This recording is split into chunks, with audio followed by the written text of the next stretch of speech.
Thanks for joining me. It's another edition of the program. It is Guest of the Week. I'm delighted to have you with me. My name is Jane Madowabuna. The saying goes that too many of us are not living our dreams. Why? Because we are living our fears. Today on this edition, I have someone in the house as my guest. Let me quickly take you through his educational background. He attended Community Primary School, Akko, to obtain his first school leaving certificate, and this was between 1971 to 1976. From there, he attended Uzuwani Secondary School at Dani between 1976 and 1981 to obtain his General Certificate in Education, O-Level. His first degree, Bachelor of Science in Mathematics, was obtained at the University of Benin, Benin City, between 1981 and 1985. For his master's degree, this was also obtained at the University of Benin in 1988, and he majored in applied mathematics. He also did a certificate course in computer operations, and this was in 1996. He went ahead for his PhD, and this was also in applied mathematics, modeling this time, and was obtained in 1998 at the University of Nigeria in Nsukka. My guest is a professor of mathematics. You'll be meeting him right after this timeout. Stay with me.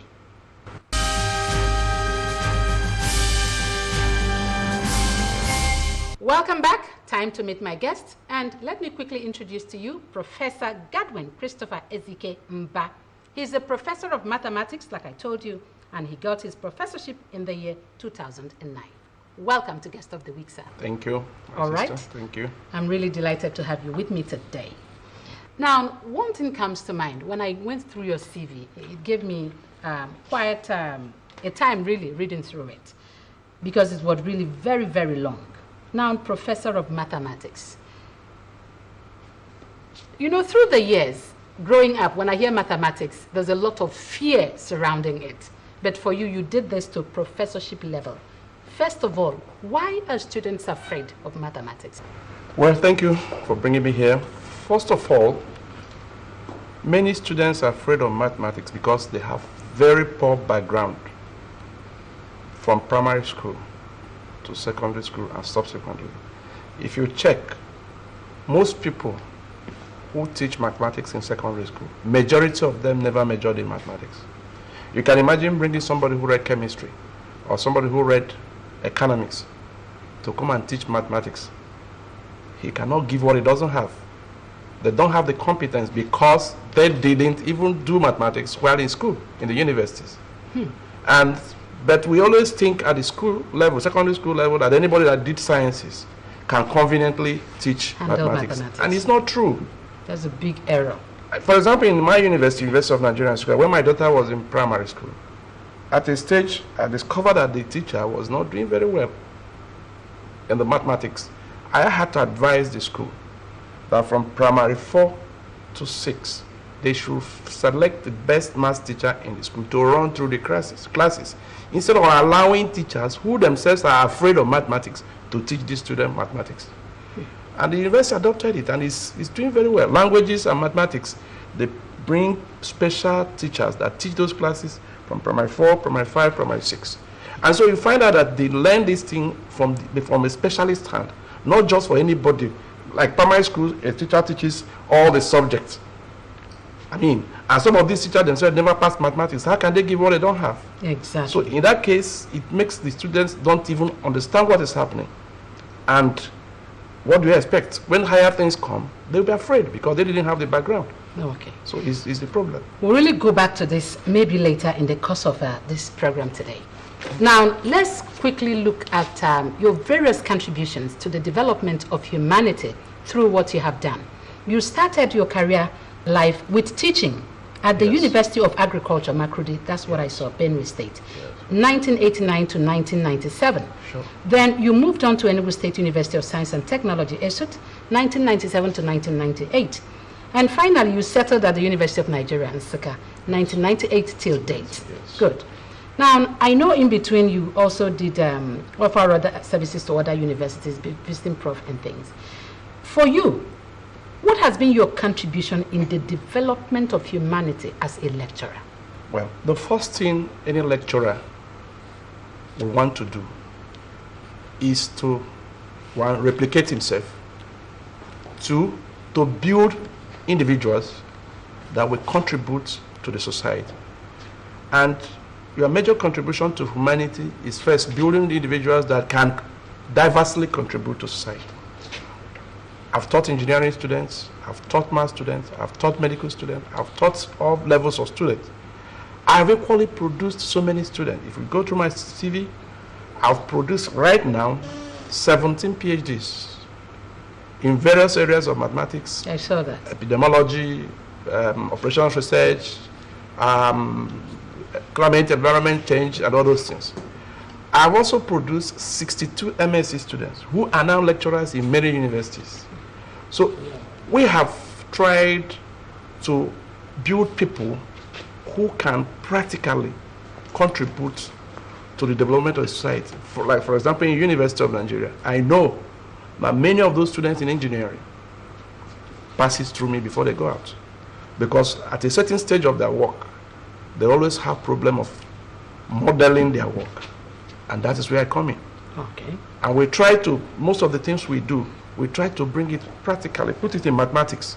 And we can now diversely look at so many areas or so many ways of analyzing the situation. Instead of going to lab, we can do it on the computer. Okay. And so we've tried to affect the life of people by producing people that can work in various ways to ease our life. As a professor that you are now, when you sit back in your office or even at home, or in the midst of friends, what gives you fulfillment as a lecturer and a professor that you are? What gives me fulfillment most is that I have produced individuals that if I die today, my legacy continues. That's the greatest thing any lecturer can look out for. To replicate himself, to advance the society beyond what you met it. If you have done that, I hope that person should be happy. Not just, we have not all come here to eat and go. We have come here to change the situation we met to a better one. And I think I have proudly done that. It's good to know. You've contributed to journal publications. You've done a lot of research. So many of them. There's one I saw, you were researching on, I think, insulin on diabetic patients and things. And I said, what is the place of mathematics, in diabetic patients? But really, most of your research, what is the gain in it for humanity? Yes, most of my research, as you said, are practical, most especially medical. Like the one you are referring to, that was my PhD research. We try to look at the contribution of insulin in the cause of diabetes.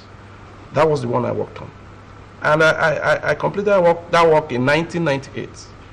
And proudly enough, I'm sure in America, they used my model because they built a software on that. And what we just needed to know is your level of insulin in your body, put it in the model. We can tell you practically the quantity of food you have to eat containing certain quantity of glucose, and you will live your life normal.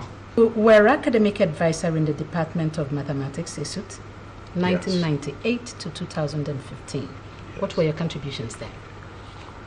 Well, I left ESUT fully in 1998. But before I left, the then dean insisted that I must sign that I will be there as a contract staff before she will sign my going. And I had to do that. And I want to tell you that I've been there. And we have tried also, like now, the first 7 students in ESUT that have graduated MSc, I supervised all of them.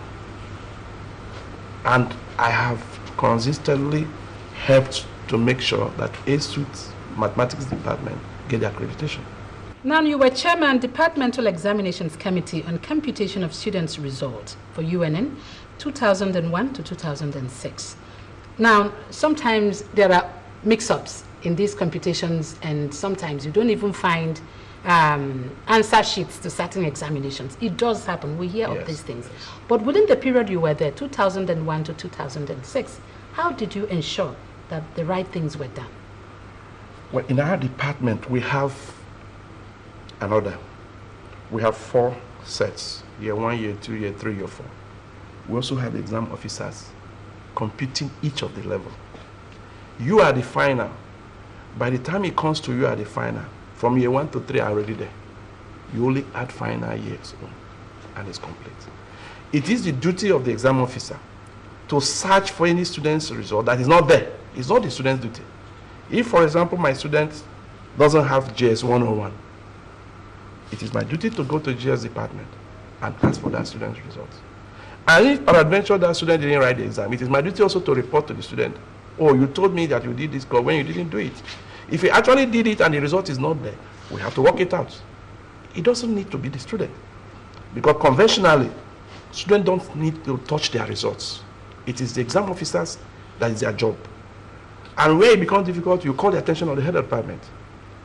So we have tried as much as possible not to let students unnecessarily suffer because of their result, because their duty is to write the exam. It is our duty to collect the result and then give him his result. Because we know sometimes they do suffer. Yes, we know.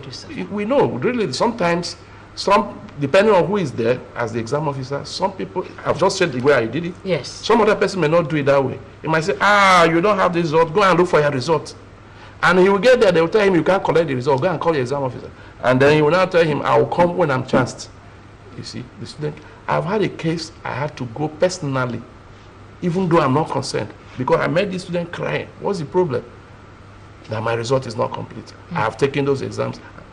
So we've seen such cases, and we've been tried as much as possible to assist. All right.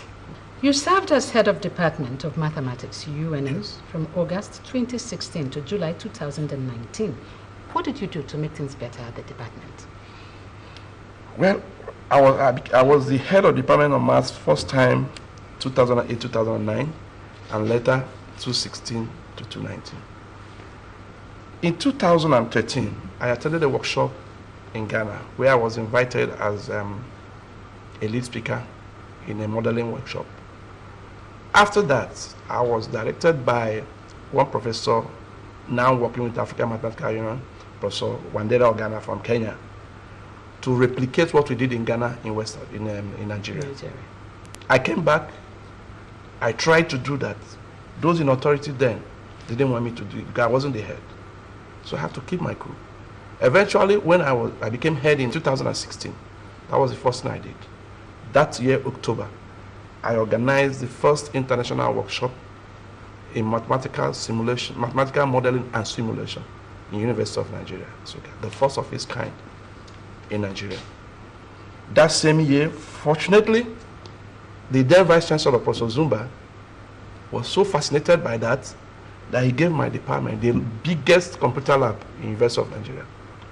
I have 36 pieces in that lab, fully connected, that you can do your research, any kind of research you want, using computers in that lab till today. Then again, because of fund, we didn't have fund. Then I had to bring other members of the department and ask them, let's try one way. Our students, those who don't even know mathematics, go and write what they call solution sets and sell to students. And when we pick them, we find errors. If the students are ready to buy that, can't we equally write that for them to assist them? It was deliberated in the department, we agreed. And we now wrote what we call manual. We teach you how to solve past questions. We give you test questions, about 100 test questions, and then we give you take-home assignments. And with that now, we started generating funds. And the department can, in fact, throughout the period I was the head of the department, I was only given what we call the LTC once. And it was never assessed till I left. But the department ran for 3 years. So we have created a venue where they can raise some little money to run the department. You're still watching Guest of the Week this day. My guest is still with me. Let's go for a break. We'll be back shortly. Stay with me.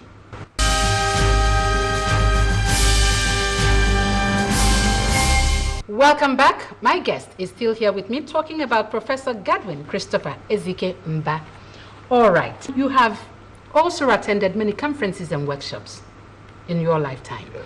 And when professors, bigwigs like you, when you gather and you deliberate on certain research topics, when you come out really, how are these implemented in the society? The problem of Nigeria is that we have not grown to that system where we look at somebody's research and think it is practical, we can use it.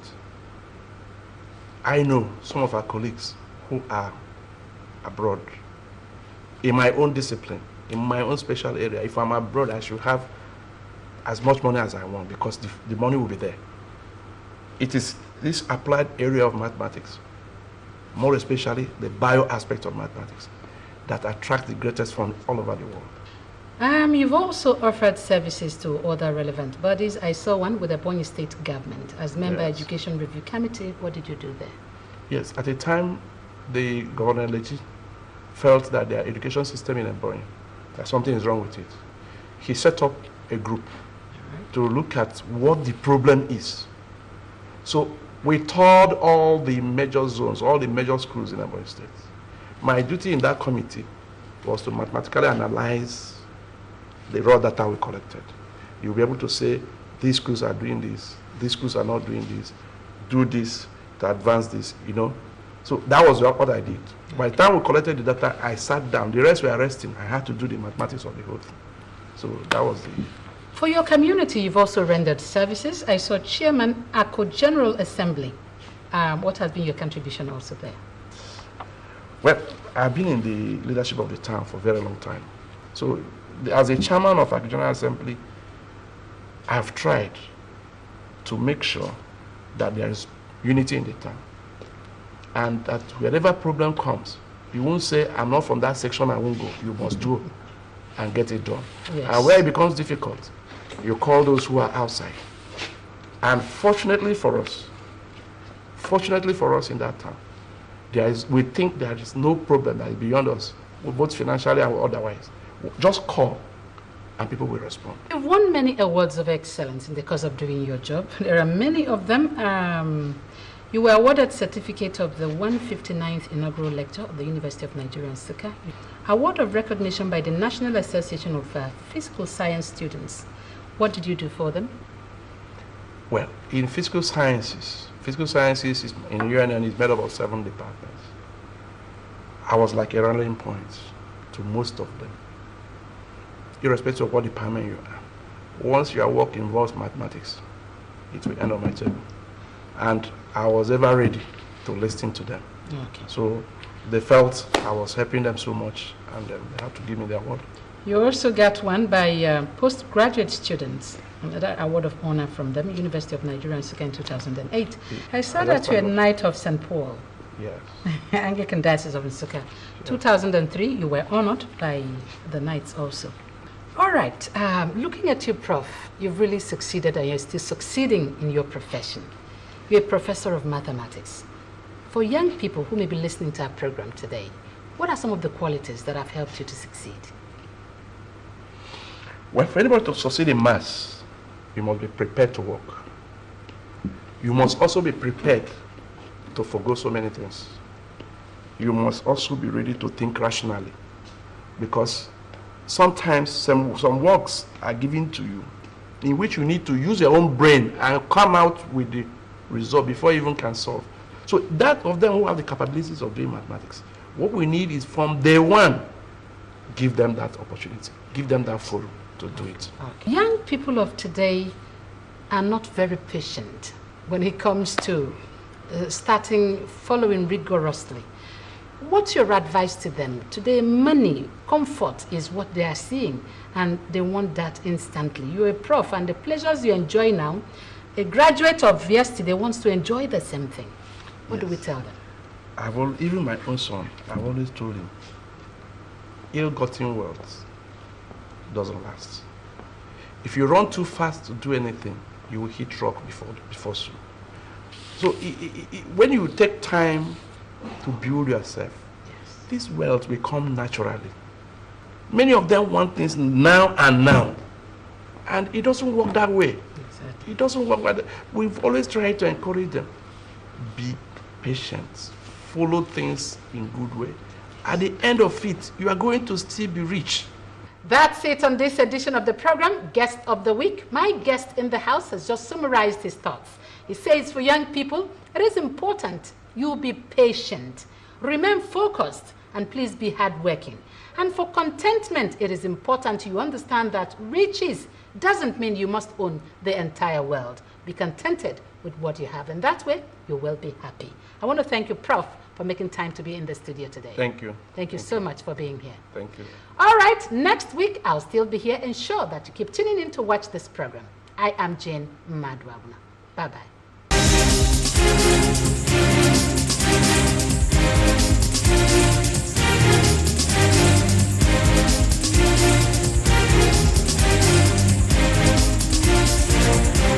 Why put yourself through the stress of pounding when you have